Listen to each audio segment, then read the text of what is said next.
Hey fam, what's up, what's up, what's up? This is Robert Anton here, robertantonnyc.com, coming to you with the no frills, the voice commentary from a singer. I just feel like singing that, yes I do. Okay, I'm kicking off the holiday season. I did a cover of Married Don't You Know on my It's Our Anton channel. Please go over there and check it out. Now let's get to the commentary.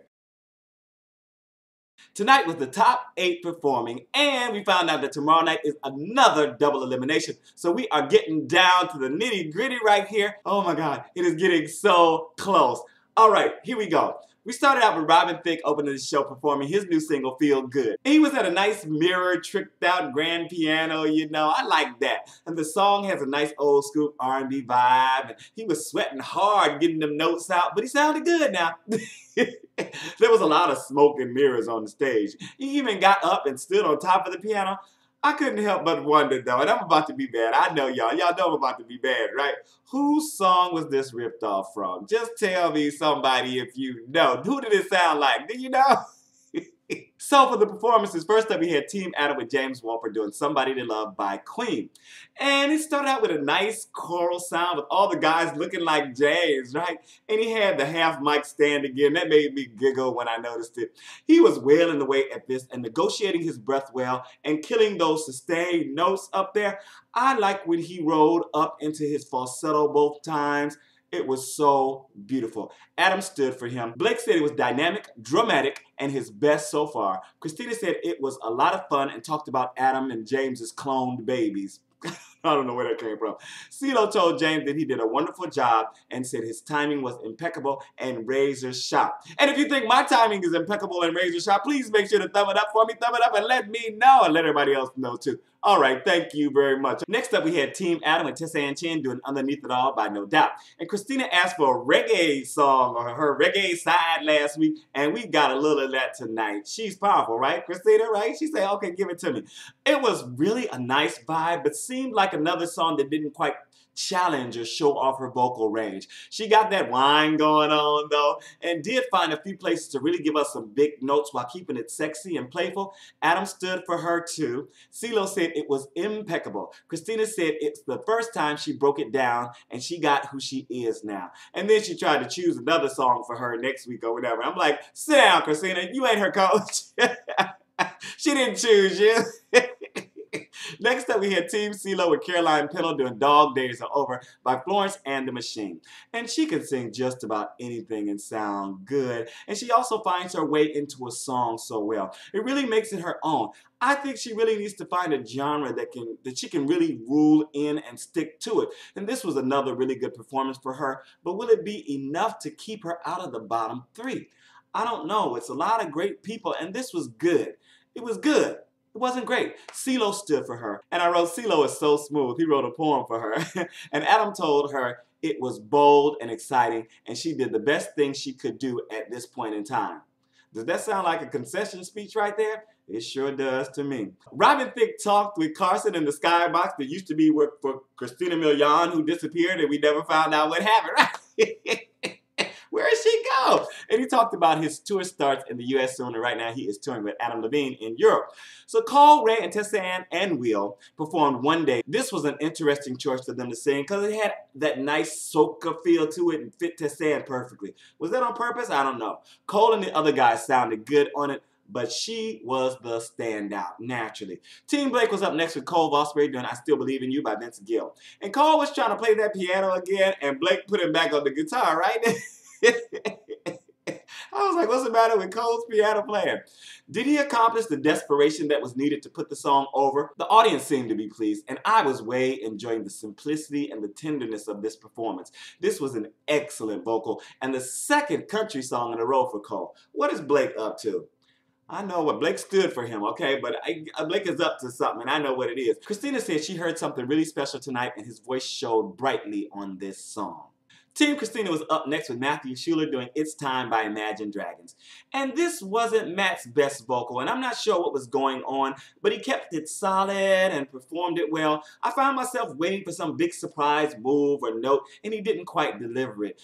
He started to slide into a big note, but didn't quite nail it at one point, but got the final note really solid. Christina stood for him, who's not standing for anybody tonight. Ceelo told Matthew to continue to be himself and said he's doing a damn good job. But neither Ceelo nor Christina addressed his vocal performance tonight. Carson announced their The Voice YouTube channel just hit 1 million subscribers. Congrats. Then Caroline, Jacquie, James, and Matthew performed Lego House by Ed Sheeran. And Matthew got huge screams when he came in to open the song. He has a big fan base. I love the lighting of the stairs behind them, and the band was kicking butt on this. They're so good on everything. Sometimes I forget that it's all played live. Just well done, mates. Well done. Well done, mates. Well done. I don't know where that came from. James and Caroline had really nice chemistry in their duet within the song, and I really enjoyed the blend of their voices on it. It came off really beautiful. TeamAdam was up next with Will Champlin doing At Last by Etta James. Love this song and was thinking this could be a huge win or a colossal failure, right? So what happened? Well, let me tell ya. I think there was a bunch of wet panties tonight out there.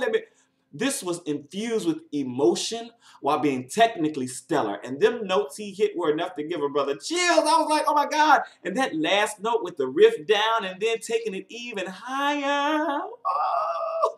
This was somebody who knows love and knows the blues and just has so much grit and oh, just control. Excellent performance. It may just be his breakout performance. So why did the coaches not stand for him? Why? None of them. Not even his own coach. I don't understand that. Christina told him it was a tremendous job and she loved it. After talking about how she lives and breathes that song and knows every single note and blah, blah, blah, and blah, blah, blah. Christina is so much nicer this season, but she just have a tendency to rattle on. Y'all know anybody else like that? TeamBlake was up next with Ray Boudreaux doing Gimme Some Lovin' by the Spencer Davis Group. Another great song, but I don't know why he keeps giving Ray songs from singing too high. Oh, he just looks like he's straining and about to burst a capillary or something. He executed what Blake gave him well. I just wasn't crazy about the effort it took for the whole performance. It looked uncomfortable and it made me uncomfortable. I wrote on Twitter that like my voice was constricting just from watching him. Blake stood for him. Christina said it was a lot of fun and she loved the whole thing. Ceelo said it had a lot of energy and called it a great song choice from Blake. Do you agree or disagree? Let me know. Team Christina had Jacquie lead with the pimp spot tonight doing Who's Lovin' You by the Jackson 5, and I could immediately hear the Christina influence in her first note in this performance, but this girl has such a huge range and so much power. She cut short the little In Vogue reference, but I caught it. I caught it, yeah. I'm glad she got back to what she does best. This was a really great performance for her. She's young and has time to gain more control, but she needs to do what she does best to move forward right now, and that was to bring on the power. And that is what she did. The last note was a little off, but she really brought it. Christina stood for her, and Carson warned her to keep her comments short. Talk about Christina. I'm trying to get all the coaches in right now, Christina, so we only got so many minutes. It was so funny. I was like, check her, Carson. Check her at the door, baby. Adam mentioned her ability to convey all the heartbreak she did at her age. Blake said she parted somebody's hair with her singing in the crowd. Ceelo said it's like she swallowed an old lady. And with that, our show is over. Go ahead on, Ceelo.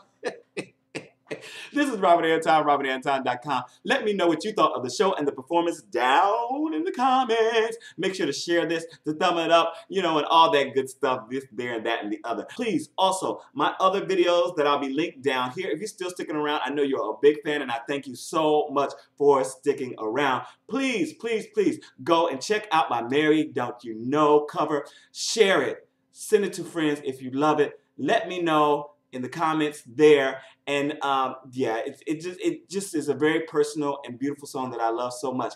And Ceelo also has a cover of it that brings me to tears. I hope I did it a third, a quarter, an eighth as well as he did it. Thank you so much. I'm out. Peace.